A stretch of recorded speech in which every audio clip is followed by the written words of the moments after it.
I know His grace is amazing. Face it, and another like our God. Hello, this is Pastor Ted McCray from Abundant Life Ministries in Miami, Florida, with a fresh word for life. This particular fresh word for life is called Real Talk. I just wanted to share with you some things that God has been taking me through on a personal note.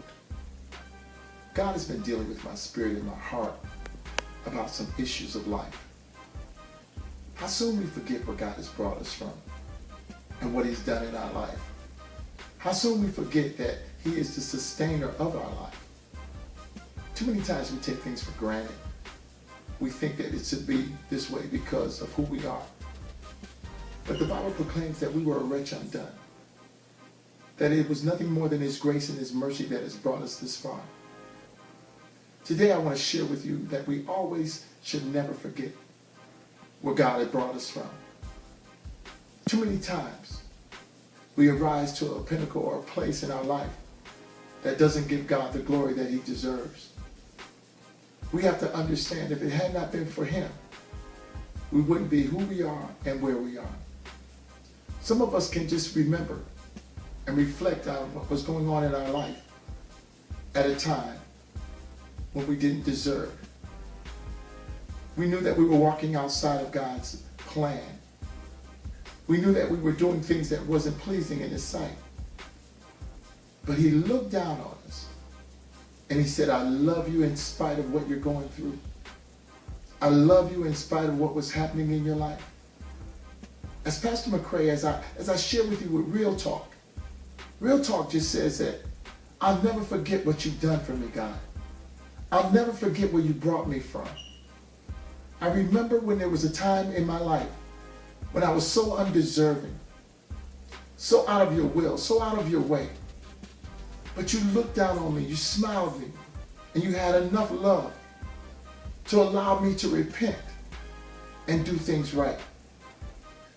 God, I just wanted to say I thank you, even on this television screen, that you've been so good, so kind, so merciful to me.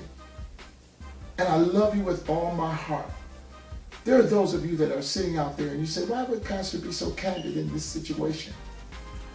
Because we have to remember, when we stand before Him, we want to hear good words. We want to say, enter into the gates.